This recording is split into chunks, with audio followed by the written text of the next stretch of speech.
Hey everybody, welcome to A is for Attitude. This is one of our getting started lessons, and I don't think that there's a better place to start than getting your head in the game, which is why I like to begin things with what I call the attitude adjustment session.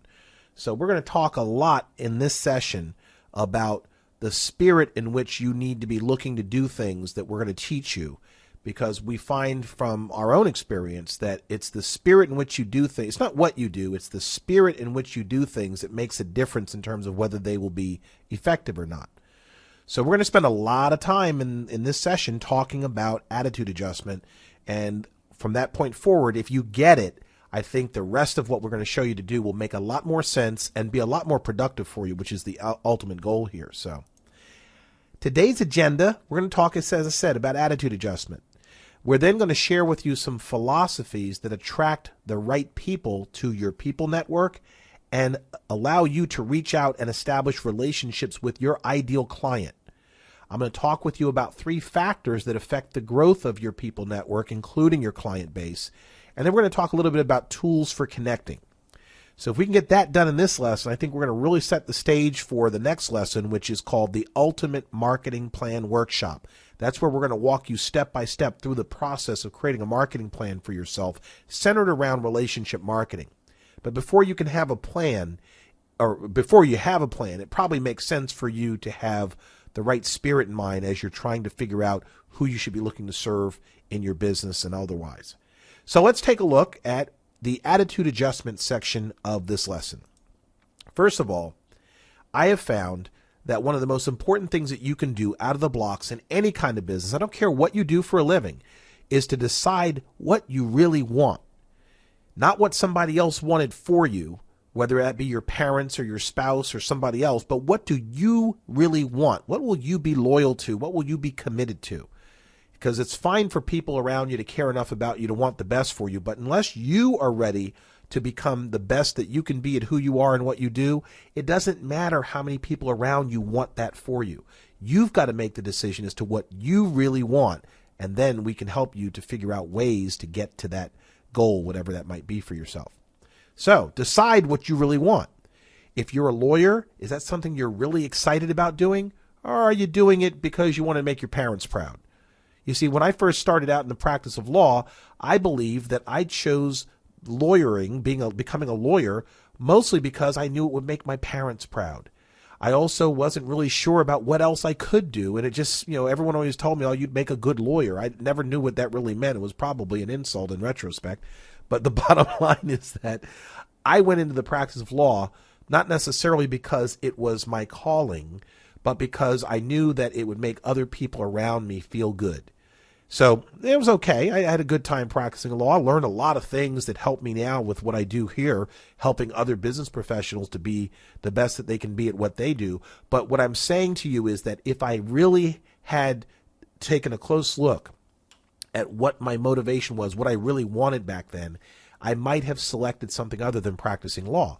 Because what I really wanted was to enjoy building a business centered around working with people. And that could have been anything. I really enjoy people. I love the interaction I have with people. I love counseling the way a lawyer does, but it didn't have to be in the practice of law. So what I want you to do is to be honest and transparent with yourself about what you really want. Write it down and look at it and read it and say it to yourself, because you need to be focused on this topic if you are going to be successful with the rest of what we're going to show you. So the next thing that you need to do after you've decided what you really want is to make a commitment to do the things that you need to do to get that which you have decided you really want. That sounds pretty simplistic, and it really is. But think about it.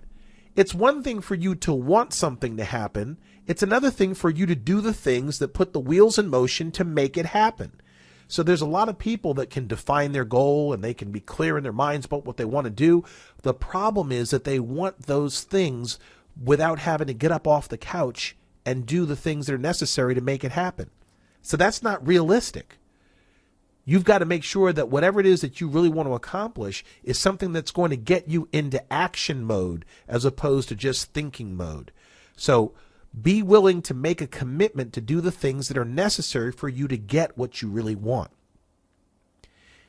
Sometimes that means taking a look at what other people that have what you want, whether it's a career or success in some level or whatever it might be, take a look at what they did to make themselves or make it possible for them to get to where they are today. And then if you ask them the right questions, you'll know what the blueprint is for you to go there too, because there's a good chance that if you do what somebody else has done, that is doing the things that you'd like to be doing in life, there's a good chance that you can duplicate their results. But you, again, have to start by knowing what you want and then making a commitment to do what's necessary. The last thing that's important, once you know what it is that you need to be doing, is to do it consistently. See, a lot of us, we get started. This is especially true with New Year's resolutions, which I've never really found a use for. If something is worth doing, it's worth doing now, not waiting for New Year's Eve to get started. So you want to be consistent in taking action on the commitment that you made to do the necessary things. Once you know what the necessary things are, you need to do them consistently, because it's the consistent action that brings about the results that you're looking for. A lot of people don't get that. That's how simple the formula for success can be. What do you want? What's going to excite you? What do you need to do to get it? And can you do those things consistently?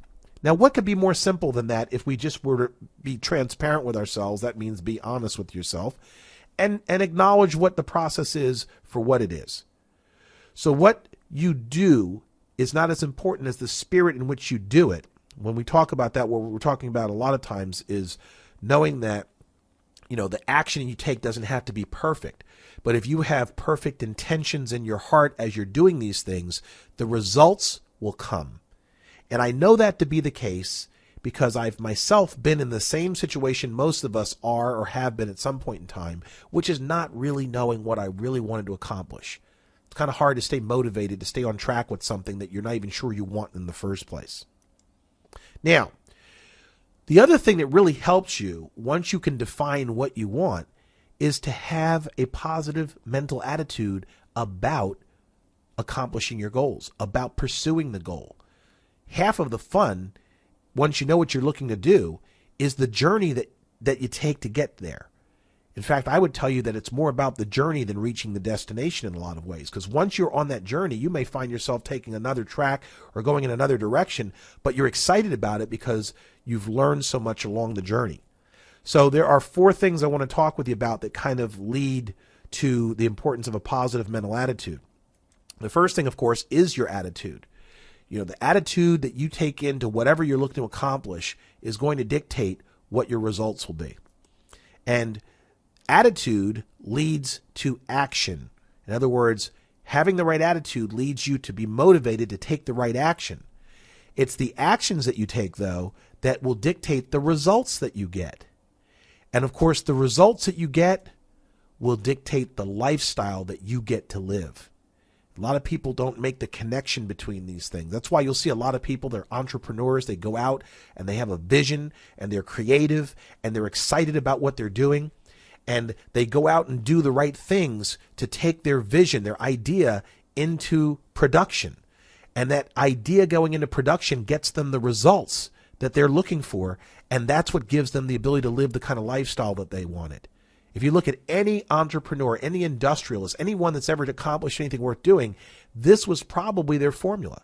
Whether it's Bill Gates or Steve Jobs or Michael Dell or anybody else, Henry Ford, Harry Firestone, Thomas Edison, they started off by having a can-do attitude, and then they took the right actions to implement the thoughts that they came up with, resulting in getting quality results and living a lifestyle that was appropriate to edify the effort that they put in to making things happen. So, if you have a positive attitude, your positive attitude will lead you to taking positive results. If you have positive action, taking positive action. If you have positive action taking place, then you will get positive results. And if you are getting positive results, you then get to live a positive lifestyle. That, ladies and gentlemen, is the formula for success. Thank you very much for tuning in. We'll talk to you later. Actually, we've got a little further to go here, but that's really what it all boils down to. That is the basis for everybody's ability to do anything that's worth doing. Now, unfortunately for a lot of us, the opposite of what I just told you is true. And you see this a lot with the people that you hang out with your friends, your classmates, your colleagues, whoever it may be. They all have the ability to turn this on its head. Hopefully you're not one of those people, or if you are, you're going to quickly see the benefit of getting away from being a negative person. Because if you have a negative attitude, then you have a tendency to take negative action or no action. You can either do nothing, or you can take action that is directly counterproductive to what you're really looking to accomplish. If you're taking negative action, then of course you're going to get negative results. And if you're getting negative results, then the lifestyle that you get to lead will be negative. And when you live a negative lifestyle, you have a tendency to be jealous and envious of other people who are taking positive action and doing the right things. That's why a lot of times it lends itself to conflict with other people. When you see other people around you accomplishing and achieving more than you are, but you're not willing to do the things that they're doing, you have a tendency to be a little envious. And that kind of leads you to being even less productive and having your head muddled to the point where you really can't function other than by trying to bring other people down to your level instead of you aspiring to be at their level. See, the truth is, if you simply watched what other people were doing to be successful, you could be there too. So don't let a negative attitude force you into bringing other people down to your level.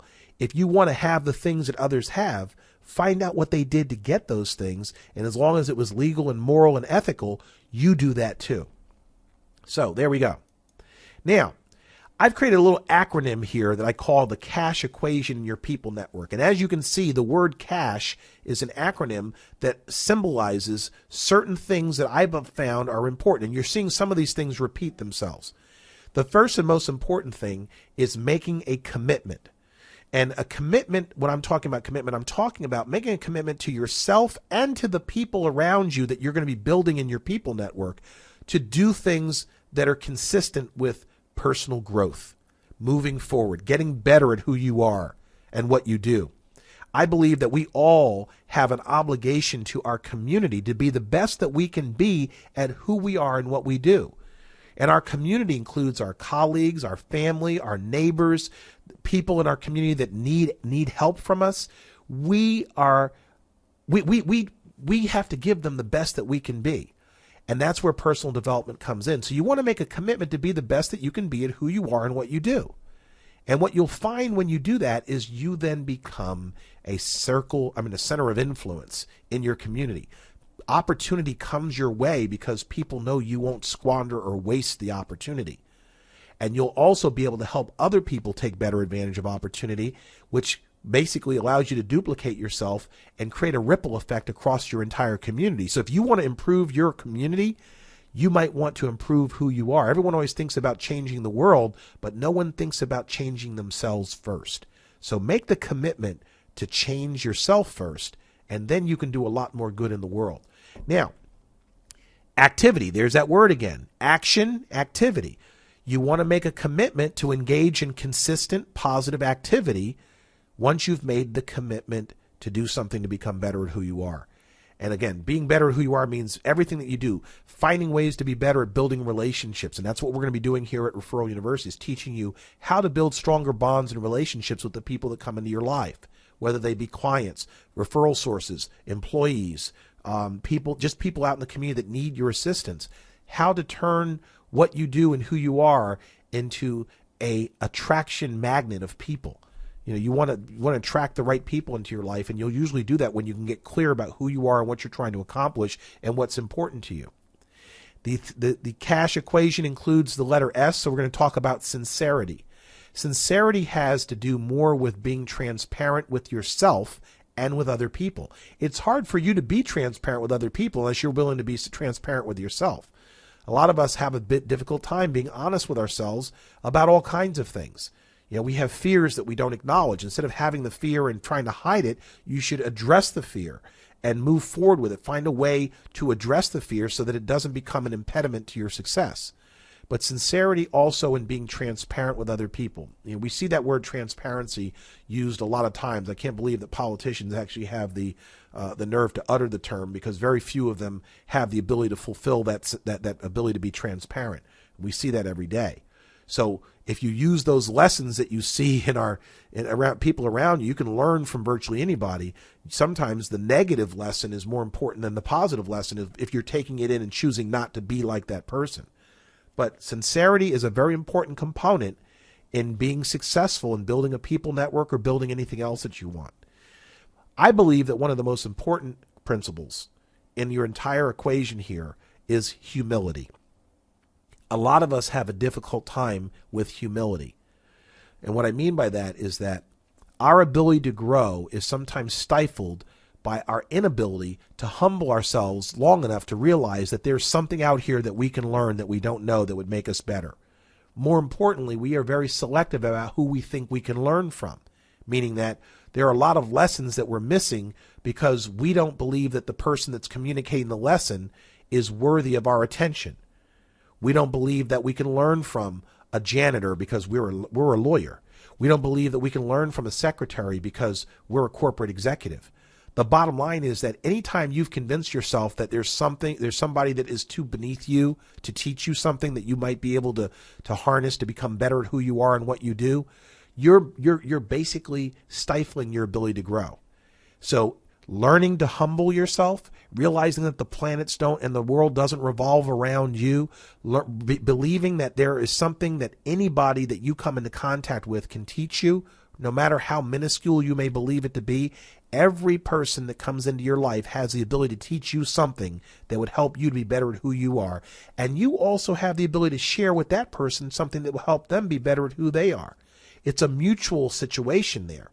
So that's why it's so important to be open to basically being a person that acts with a servant's heart. And we're going to talk more about that later. I've got some resources I'm going to refer you to. We're not going to go into detail about that concept here, but I've got a book that I'm going to refer you to that I wrote that's available right here in the Referral University program that talks about the concept of adopting the spirit and the philosophy of a servant's heart.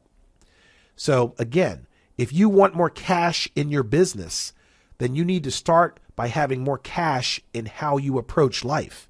And that's where your cash equation starts. So I hope that helps you to remember to stay focused on commitment, activity, sincerity, and humility. And it'll bring you more cash than you'll ever need in your business. So be sure that that's something that you keep in mind throughout your daily activities. Now, again, I'm very big on training and personal development. I feel that that is the single most important thing that you can do if you want to be successful in any aspect of your life. It doesn't have to be business. It can just be being a better parent, being a better friend, being a better spouse, whatever it might be. Understanding, learning, and committing to getting better at that are the two most important things you can do if you want to advance the ball. So getting training on a regular basis is going to be important.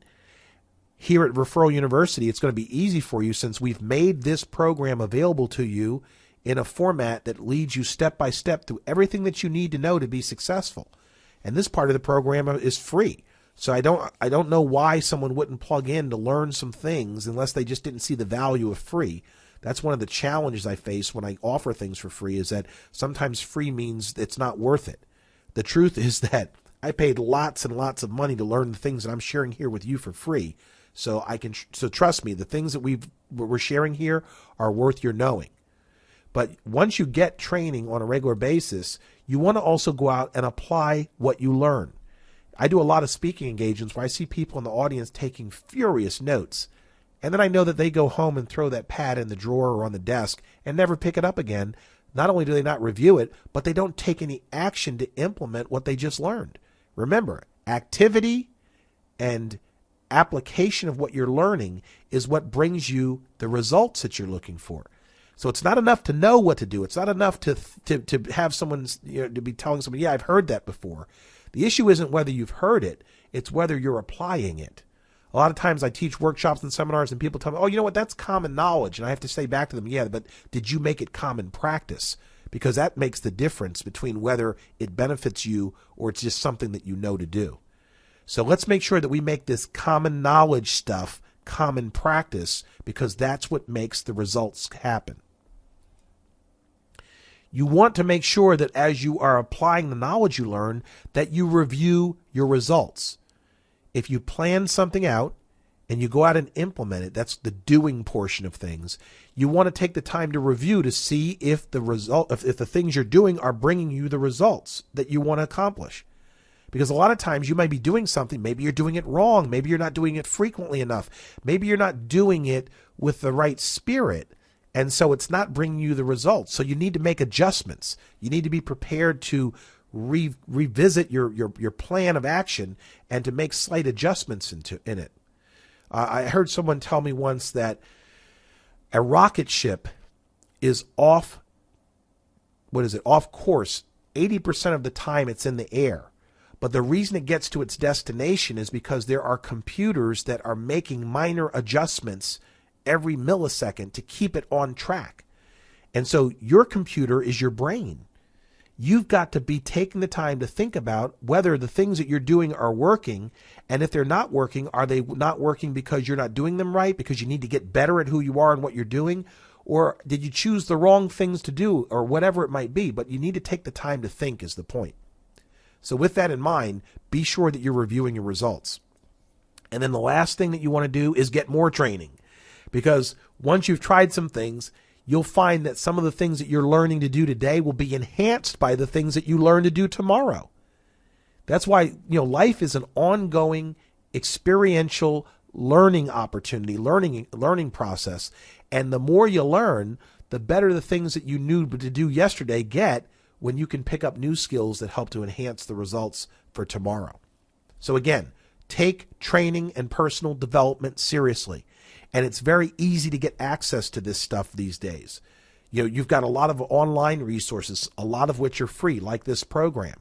Then there's a lot of paid resources that will even enhance you even more. We're going to talk about some things that you can go out right now and buy, some books and some things that will help to drill some of this home for you in a more focused way. My point to you is that getting access to the information that you need to be successful in what you're choosing to do is not going to be hard, but you've got to make the decision to go out and get it, because it can be easy, but not effortless. If it was effortless, everyone would be doing it. It wouldn't be worth doing. But easy means something that you can do. So if we define easy as something you can do all the things we're going to share with you here. But if you allow them to be an impediment to getting them done because they're not absolutely effortless, then you'll just have to be satisfied with whatever results you're already getting. And if that's okay with you, if you're comfortable with where you are, then nothing that I'm going to share with you here today is going to probably make a difference. I'm looking to work with the people who are not satisfied with where they are today. They want something more. They want better results. They want to accomplish more. They have a bigger vision for themselves than what they are currently achieving at, and they're looking to do better. If you're not looking to do better, then nothing that we share with you today is going to make a difference. And if you can take the time to teach others to do these things that we're talking about, you will find that not only will you have a circle of influence around you that will inspire you, but you'll get better at what you're doing when you have to prepare yourself to teach others to do the same. We'll talk more about that later. Now, one of the most important things you can do if you want to be good at learning and getting better at what you're doing is to be teachable. This is where we talked about humility, humbling yourself to learn the lessons that are coming your way. Because, opportunities don't just present themselves on billboards as you're driving down the street where it says, Glenn, just do this. If that's what you're waiting for to get started with something, it's going to be a while before that happens. So being teachable, being open to where the lessons are coming from, having a positive mental attitude so that you're always open to where there's an opportunity to learn is going to create a lot of opportunity for you. Now, when I talk about being teachable, there are 4 basic ways that we learn things. Number one, I got a little bit ahead of myself. What you see here on the screen are train tracks. And what most people find is that they allow themselves to get off track because they don't make the commitment to keep forging ahead. A lot of people try to short circuit the system or try to take shortcuts where they want the results without doing the work. And the problem we know with that is that when you do that, you're not positioning yourself for success. The results come from you doing the work, not from sitting around watching other people do the work. So there's 4 basic ways that we learn. The first is what we call learned knowledge. That's where we're in a classroom or we're taking a course or we're listening to a lecture, kind of like what you're doing here. And that's important because that kind of becomes the blueprint for what to do next, which is activity knowledge. Here we go again. Action, activity. It's all about getting out and experiencing what happens when you actually implement the things that you're learning. Now, I know that this sounds repetitive, but I'm telling you right now, this is the absolute most important part of what anybody can ever do to be successful in life, is to accept the fact that you got to learn and you got to get out and implement what you learn. If you just learned those two things and got that down and made a commitment to do that, there's nothing that can stop you from achieving your goal. But you've got to make those two commitments before those things start to happen for you. The third way that we learn is through modeling knowledge. Remember, we talked before about looking at what other people that have the things that you want and are doing the things that you would like to do, find out what they did and model their or duplicate their model. Model yourself after them. Again, assuming it was ethical, moral, and legal, do the things that they did, and there's a good chance you'll have the things that they have. So modeling knowledge is important. Why reinvent the wheel? Why, if you want to, live on an island and own your own island, why try to reinvent the wheel from scratch? Why not look at what someone that already has an island did to get it? And I'm not saying you should need to live on an island to be happy. What I'm saying is, whatever it is that you need to do to be happy, find someone that's already doing that and find out what they did. Most people that have been successful in life will be more than happy to tell you how they did it, because they usually are working from an abundance mentality where they don't feel like by sharing with you what they did, they're somehow going to be diminished or they're going to lose what they've accomplished by teaching someone else to do it. That's why I give this course away, because I know that the things I'm teaching you have resulted in my being able to achieve at the level that I'm looking for. And I'm still getting better at it myself. My goal is to do the same thing that I'm teaching you, which is to grow along with me. The last thing, and this is where I like teaching knowledge. When you take the time to prepare yourself to understand and master a subject well enough that you can teach other people to do it, it becomes that much more ingrained in who you are as well.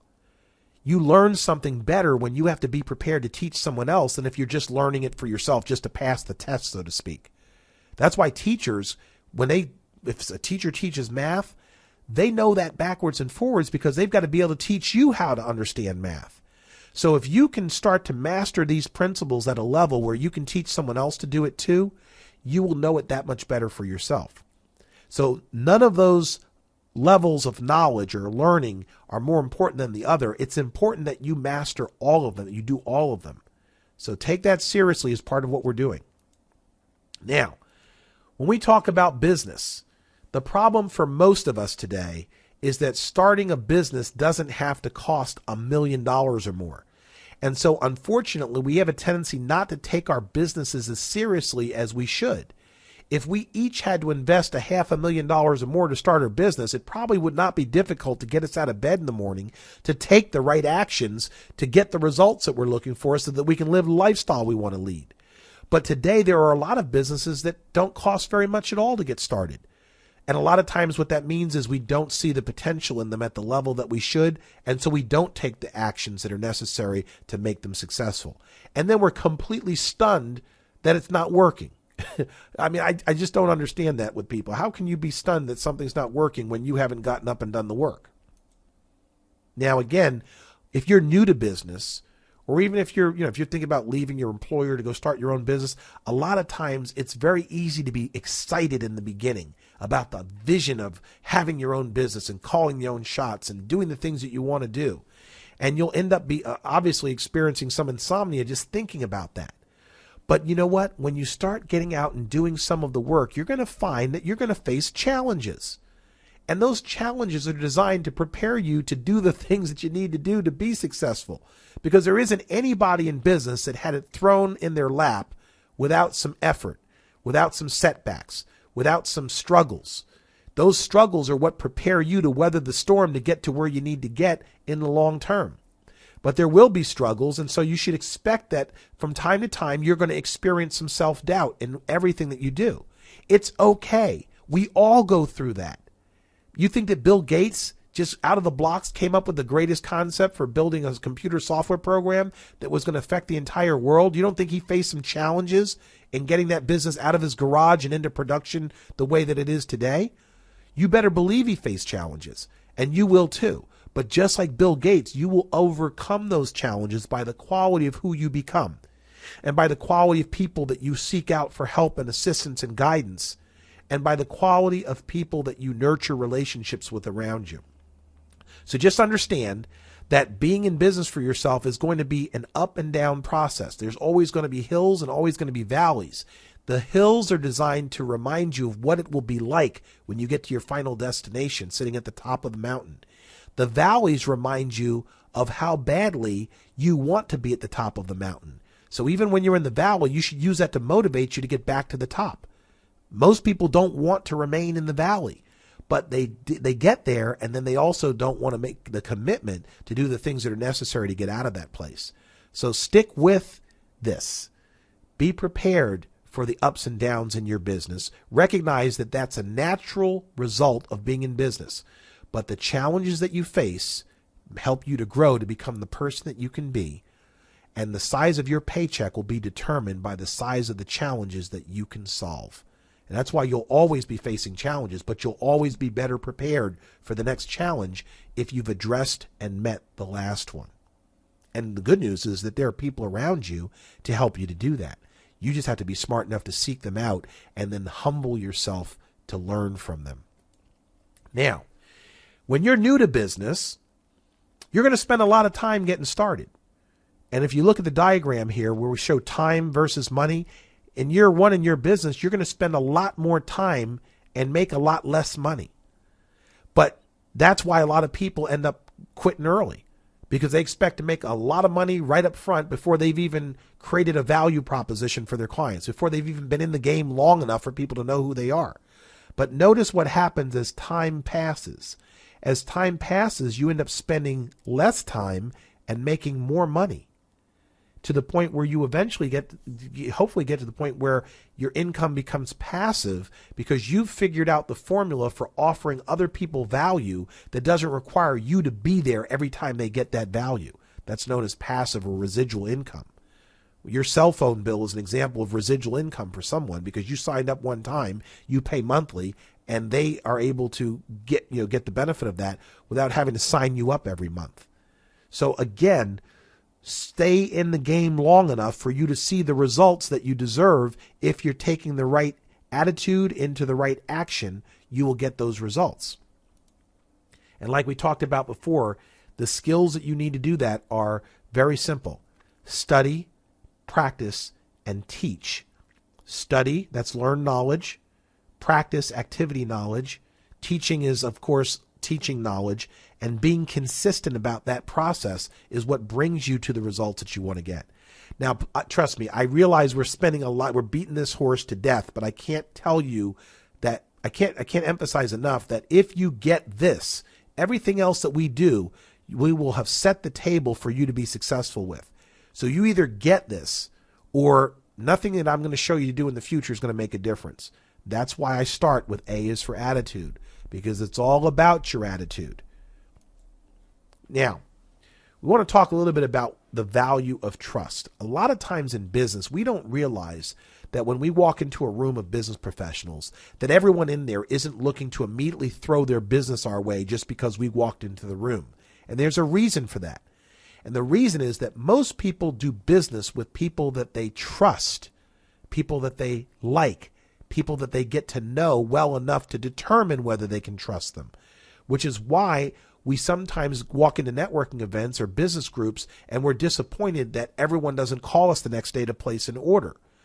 But it's because we get the process backwards. You see, the best way for you to earn trust is to find a way to develop that trust with people before you expect for them to spend money with you. One of the ways to do that, of course, is by teaching. For example, if you created lessons online where you were sharing free content with people, like I'm doing here with Referral University, you either are going to find that the information I'm sharing with you is of value, and that's going to create credibility for you with me, Or you're going to find that it's not, that you don't believe any of this, or that this is not helping you or whatever. And you're going to go someplace else and find someone else who you will trust. But either way, it's going to be a matter of trust. If you trust the things that I'm teaching, then you're more likely to hang out here and learn enough to become successful. You may end up becoming one of my marketing clients, my coaching clients, or you may decide to plug into another program that I offer because you trust the information that I'm sharing with you and you believe that if you follow it, it'll work for you.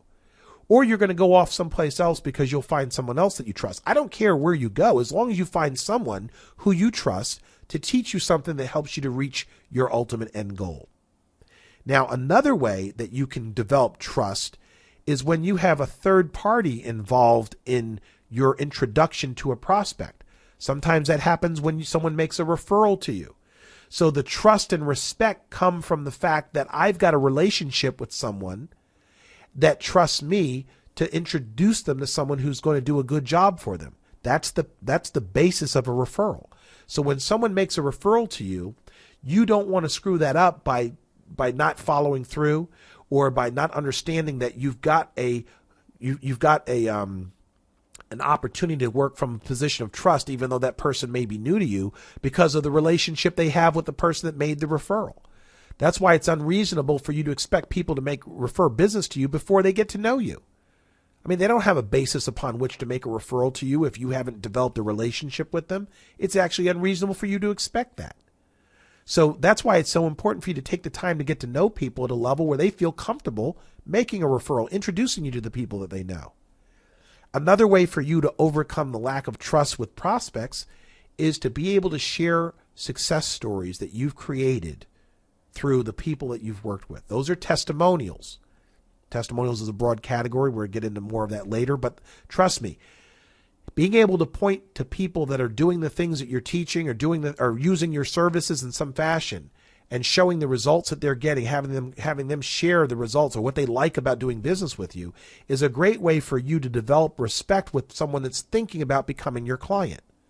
That's, again, this is another example of that. With Referral University, my goal is to help you be successful with what you're trying to accomplish, so that maybe you'll tell someone, hey, listen, you should hire Garnes to become your marketing client or your coaching client. Here's what he did for me, and he did that for free. So the bottom line is that testimonials play a role when you're being able to develop trust with a potential client or potential customer. Of course, your online reputation through your Facebook, Twitter, LinkedIn accounts, YouTube, whatever you're doing, can also help be a vehicle today for developing trust. If you're sharing valuable content, it doesn't have to be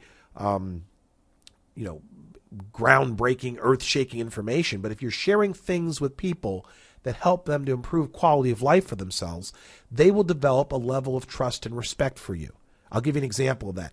I tweet motivational quotes every day. Now, I don't make the quotes up.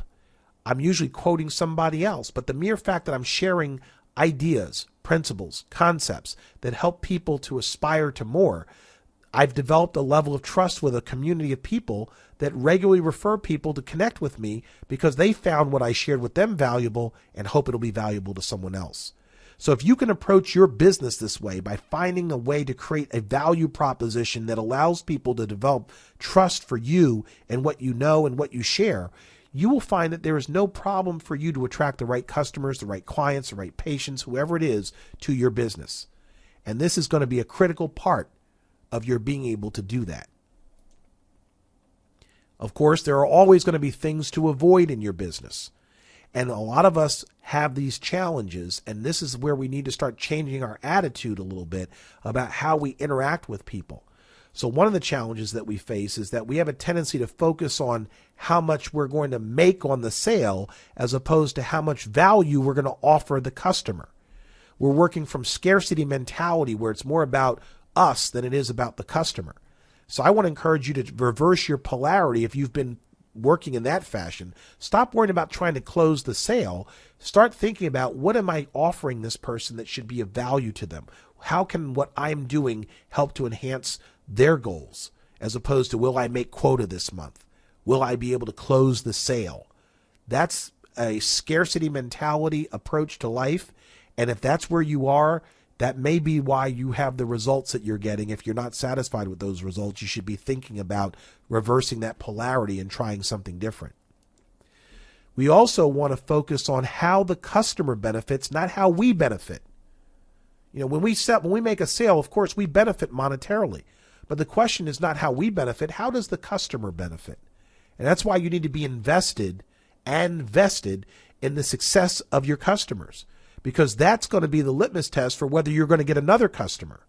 You can only fool people for so long before they realize that what you're offering doesn't have a value to it, and that word will get around very quickly. Of course, you want to focus on educating, not selling. Educating, not selling. When you can play a role where you're educating your customer on what's available to them and how they could benefit, it turns from a sales pitch into a learning experience for them. And if you're teaching, then you're creating trust and respect and credibility. When you're selling, you're creating resistance and distrust. And the last thing that you want is for people that you're trying to convert to a customer to distrust you. So focus on educating, not selling. And of course, remember, people like to buy. They just don't like to be sold. Think about this. When was the last time you went out to buy a car and you didn't really want one? You want the car. You just don't want to work with some sleazy sales rep that you know is trying to take advantage of you by giving you the least value for the most amount of money. So consider yourself to be an assistant buyer in the process of helping people to acquire the things that they want in the first place. I haven't seen anybody walk into a car dealership that didn't want to buy a car. They may not have wanted to buy it from you, but they wanted the car. Whether they buy it from you is will be dictated by how you treat that person in the process. Can you help them get the car that offers them the greatest value instead of offering you the greatest commission? Can you help them to get the benefit of the vehicle that they wish to have as opposed to you getting the benefit of the sale? Can you educate them on what they should be looking for in buying the car instead of just trying to sell them one? That is what will make the difference. And I'm using car salesmen only because we're talking about cars right now, but it could apply to anything that's being sold. So keep that in mind in the process of evaluating how you interact with customers and with people who could be referring you customers. Now I want to talk a little bit about the power in building a people network. You see, a lot of times we're unsuccessful in reaching our goals because we think it all has to come from us. The truth is that we fail to take advantage of the power in our people network. We take advantage of the people in our network, but not the power in our network. Because the truth is that if you did a good job of nurturing the relationships with people that you know, there would be an unlimited source of referrals for you as long as you're doing right by the people that you know. So let me give you an example of how powerful this can be. If you know 100 people and they all feel strongly about you, you have a strong bond with them, you could go to each of those 100 people and they probably each know at least 100 people that they could introduce you to. So now it becomes more about the people that they know and not the people you know, if you can get a relationship of trust with them such that they feel comfortable introducing you to the people they know. And then the reason that that's powerful is that when someone takes the time to introduce you, they've created trust and respect back towards you. They're edifying you by making the referral in the first place. Because most people understand that they're being referred because the person that's referring them trusts you to do a good job for them. Can you imagine what it'd be like for you to knock on 100 doors with people you don't know and hope that they're going to give you the time of day long enough for you to develop trust? Whereas if you're getting a referral, you're going into the relationship with trust. Because someone's not going to refer somebody that they don't trust to do a good job. People don't recommend a restaurant because the food was bad. People don't recommend a car dealership because they got screwed in the relationship. They recommend people they trust to do a good job for you. So you're actually better off getting a referral than cold calling.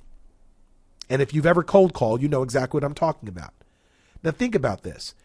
if the 100 people that you have a solid relationship with, if they just know 5 other people they can refer you to, that's 500 strong relationships that you have to start out of the blocks. And if you do a good job for those people, that's 500 people that if they each know 500 are going to make a referral to you, and that's 2,500 more people that you can reach out to without fear of having the door shut in your face. So this is why it becomes so important to take care of the people in your network, not exploiting people. You want to position yourself to prey with people, not prey on them. And unfortunately, in sales, we have a tendency to get that backwards. So again, this is why building a relationship, nurturing a relationship with your people network becomes so important. And everything else that we do from this point forward is going to be about teaching you how to build that people network. If you want to be effective at building a strong relationship with people, you need to keep in mind this single principle. This principle changed my life forever. And that was understanding something that Harvey Mackay taught me many years ago. I was on my way to do a speaking engagement in Alaska. I remember this distinctly because I was on my way to Alaska and I had a layover in Utah, in Salt Lake City, the Salt Lake City airport. And I walked into a bookstore. And that bookstore had a book that virtually called out to me from the shelf. Of all the books in there, this one called out to me. It was called Dig Your Well Before You're Thirsty. Harvey Mackay is actually the author of Swim with the Sharks Without Getting Eaten Alive. He's done a lot of things, but I think that his most powerful work was Dig Your Well Before You're Thirsty. And here's why. In that book, at the very beginning, I think it was like page 8 or something like that, he had this quote. And the quote was, if I had to name the single characteristic shared by all the truly successful people in my life that I've met in my lifetime, I'd say it was the ability to create and nurture a network of contacts. Think about that. The ability to create and nurture a network of contacts. So basically what you're doing when you build a people network is you are investing in the second most important thing that you could possibly invest in, because the first most important thing is you. If you're not willing to invest in you, why should anyone else invest in you? And then number 2, if you're not willing to invest in the people around you, then why should they invest in you? So again, you and the people you know are the most important place for you to invest your time, energy, and resources if you want to be successful in accomplishing your goals. Because your people network will carry you a lot further than anything else, any single vehicle that you can possibly put your hands on. So understanding this one thing, if I had to name the single characteristic shared by all the truly successful people I've met over my lifetime, I'd say it was the ability to create and nurture a network of contacts. Now, creating a network of contacts doesn't mean having a bunch of business cards in a database. It means having a relationship with those people, where you nurture that relationship, where you feed that relationship, where you are of service to those people in a way where they feel like they want to do something to be part of your success story as well. It doesn't come with just adding them to your list of your mailing list. It doesn't come with just having them in your Rolodex. It comes by taking a sincere interest in them. And that, my friends, is the next thing that you need to understand if you want to learn how to affect people in a positive way. William James once said that the deepest principle in human nature is the craving to be appreciated. Craving is a power word. You know what it's like to have a craving. We all crave appreciation in some fashion or another. So if you are able to feed people's craving to be appreciated, you can make new friends everywhere you go. It takes a commitment for you to be patient enough to take a sincere interest in other people before you expect for them to take an interest in you. Another person I'm very influenced by is Maya Angelou. She's a poet. And she said the same thing that William James did in a slightly different way, maybe a way that will impact you more, which is very simple. People will forget what you said. People will forget what you did. But people will never forget how you made them feel. That's what feeding their craving to be appreciated is all about. How you make people feel will dictate the quality of the relationship that you have with them. If you make them feel like they're a second-class citizen, that you're somehow smarter than they are, or you're on the ball more than they are, or you're basically doing them a favor, that will be the level of commitment they have to you. they will feel like you're the kind of person they don't want to be around. On the other hand, if you make them feel that they are your equal or better, if you make them feel that they offer a value to you because you enjoy being around them, they will enjoy your company better too. So learn how to feed people's craving to be appreciated for the right reasons, of course. You're not doing this to manipulate them. You're doing this because this is how you build relationships, by taking a sincere interest in other people. This is where most people fail when it comes to building a relationship. They are not able to put other people first. Now, I have a little bit of a reading list I want to recommend that will help you to further develop some of the principles that will help you accomplish this building of relationships with people. The first book I want to recommend to you was written by a dear friend of mine, Bob Berg, and John David Mann, who I don't know as well, but I've gotten a chance to know John through Bob at a level to know that they are both quality people. The book is called The Go-Giver. This book is probably the single most important book to have in your people building library. If you could only have one book, that would be it. There's another book written by a gentleman by the name of George Fraser called Click. Click is probably the most comprehensive book written in this century since How to Win Friends and Influence People by Dale Carnegie. But I can't tell you how important it is for you to have that book in your arsenal. Now, The Go-Giver is a book you could read in an afternoon in one sitting. It's a fabulous and wonderful parable about the value of relationships and what Bob and John call the 5 laws of stratospheric success. Click, on the other hand, is the kind of book that you would read a chapter at a time. So make a commitment to read a chapter every day in the Click book. I think it's a fabulous book. And of course, Dig Your Well Before You're Thirsty. I can't tell you how important that book that was to my attitude towards people and the way that I like to do with people. Now, I've written a book recently, and that book is available to you right here within Referral University for free. It's called 10 Rules for Connected Professionals. And you can download that. Just look in the lessons. There's a link for you to download that book. It's a PDF download. I recommend that you download it, print it out, put it in a binder, and read it and highlight it and circle the words and really get yourself into it. It's a fabulous, fabulous resource in helping to lay out a blueprint for the things you need to know to be successful in not only attracting the right people into your life, but also in knowing what to do to edify and nurture the relationships that you need to have with them. So this reading list should be very helpful to you in all those regards. Let me know what you think about some of these books. I'm always interested in seeing the feedback that comes out of people's immersing themselves in some of these principles. Now, I told you I was going to tell you about 3 factors that will determine your marketing success. One of those factors is the size of your people network. I think we can all agree that the more people you know, the more likely it is that someone you know is in the market for your service or knows someone who's in the market for your service and is in a position to refer them if they trust you to do a good job. But it doesn't stop there. The second thing that's very important is not just knowing a lot of people, but the strength of the relationship you have with those people. Because there's a lot of us that know a lot of people, but if they don't like us, if they don't feel strongly about it, if they don't trust us to do a good job for people, then it doesn't matter how many people you know. So the strength of the relationship becomes important. That relationship becomes strong through doing the things that you're going to learn in those books I recommended and through the things I'm going to teach you in the rest of this course. But the story doesn't stop there either, because you can know a lot of people and they can all love you, but if they're not thinking about you at a time when they could make a referral or use your service, you're going to miss an opportunity to be of service. So the frequency of contact that you have with the people in your network also becomes an important factor in your success. So size of your network, strength of relationships, frequency of contact. Those things should be addressed in any type of marketing plan or any type of marketing system that you create for yourself.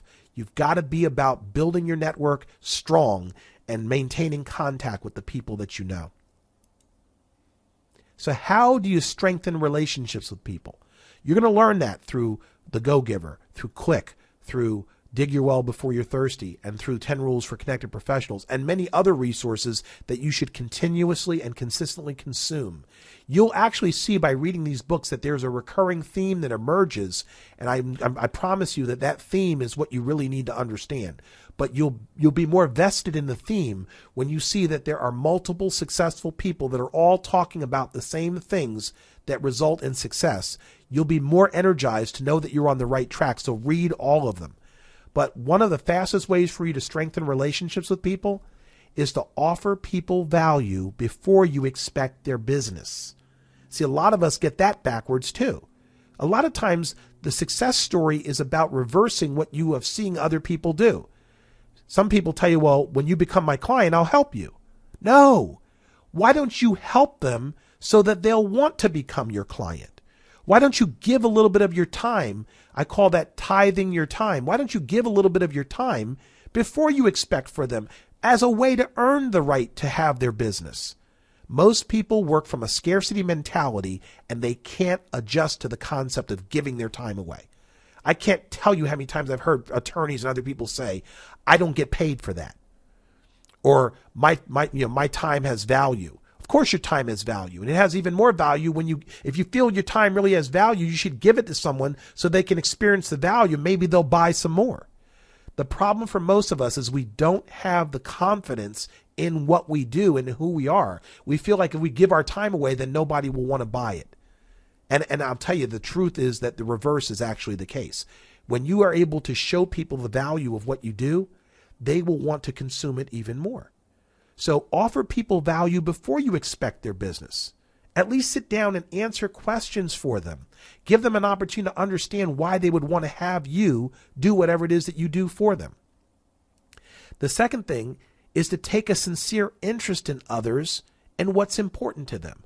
Now, even if you don't want to give your expertise away, even if you don't want to give your time away on that level, the least you can do is to take a sincere interest in what's important to people. If you just sat down and explored with them, what are you trying to accomplish? What is it that you're looking to do? What have been your impediments in the past? And then maybe position yourself to make some recommendations to them. The mere fact that you take a sincere interest in them might be the reason why they choose to do business with you. I recently had that experience with a young lady that came to me to ask for help to build a website. Now, according to her, she had spoken with a number of different people who were perfectly positioned to help her build a website. But when I went in to sit down with her, I interviewed her. I found out what was important to her. I found out how they started the business, a husband and wife team, what made them start the business, what their history was, why it was important to them, what they were looking to accomplish. I spent so much time talking with her about those things that at the end, we almost forgot that I was there just to help her build a website. And she told me that the reason she chose to have me help her build her website was because I took a sincere interest in her business first. The only thing that the other web developers she talked to were talking about was how much it was going to cost her and what their payment schedule was and what they were going to do for her. In other words, what the website was going to look like. They didn't really even understand her business. All they knew is that they were going to build a website and she was going to pay them for it. At the end of that interview, I didn't even have to ask her for the check. She actually said, so I guess I need to cut you a check. That took all the pressure off of asking for the sale. But it started with taking a sincere interest in her and what she was trying to accomplish. I don't know how much simpler I can make that sales process for you. But the bottom line is that I know it works because I do it every day and it works for me. So I hope that you will try this. If you're not being successful at what you're doing, what do you have to lose? Try taking a sincere interest in other people and try offering them value before you expect their business. I call that making a friend before you make the sale. And if you can understand that mentality, if you can adopt that philosophy, I can promise you that you will be very happy with the number of sales that come your way without your having to force the issue. All right. So let's talk about strategies for leveraging your network. The first thing that you want to do, and we're going to talk about this more in the next lesson when we get into the Ultimate Marketing Plan Workshop. But one of the most important things that you can do in order to be able to leverage the value of your network is to determine who it is you're looking to serve. Who is your ideal customer, your ideal client? Who is it that you find is most likely to benefit from what you do. And then you want to identify strategic alliance partners, people who serve that same market that you do, with products and services that either are complementary to you or that don't compete. And we're going to talk about all kinds of things you can do with those people when we get into the Ultimate Marketing Plan Workshop. That's actually element 2 of the Ultimate Marketing Plan Workshop. Actually, element 3, I'm sorry. Now, once you can identify your strategic alliance partners, you want to create opportunities to collaborate with others in the marketing process. There are literally hundreds, if not thousands, of things you can do with a quality group of strategic alliance partners that allow each of you to reach your target market with products and services that make sense for the market and that are easy to introduce to them by working together in harmony with each other. See, a lot of times we take out marketing, we do it by ourselves, and it's all about us.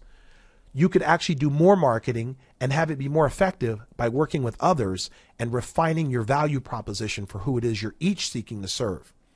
So these are all strategies that you're going to learn through this course, through this process, by just paying attention and implementing the things that we're going to teach you to do. Now, there are a lot of tools for you to use to connect with strategic alliance partners, with customers, and with people who are in a position to make referrals to you. Business networking events is one that a lot of people do. However, most people go to business networking events without understanding why they're there or what they're seeking to accomplish when they get there. They think that their goal is to hand out business cards to everyone and make sure everyone knows what they do, instead of understanding a few simple principles that you're going to learn. We're not going to go into detail with those right now, but you will learn some other things that you should be looking to accomplish when you go to business networking events. I use a process I call eventless networking. Sometimes business networking events are not convenient or they're time consuming. If you implement eventless networking in your regular process, you will find yourself saving time, meeting a higher quality of person, and being able to take it to the next level immediately because you haven't had to go out to an event hoping to meet the kinds of people you're looking to meet, getting there and finding out they're not there.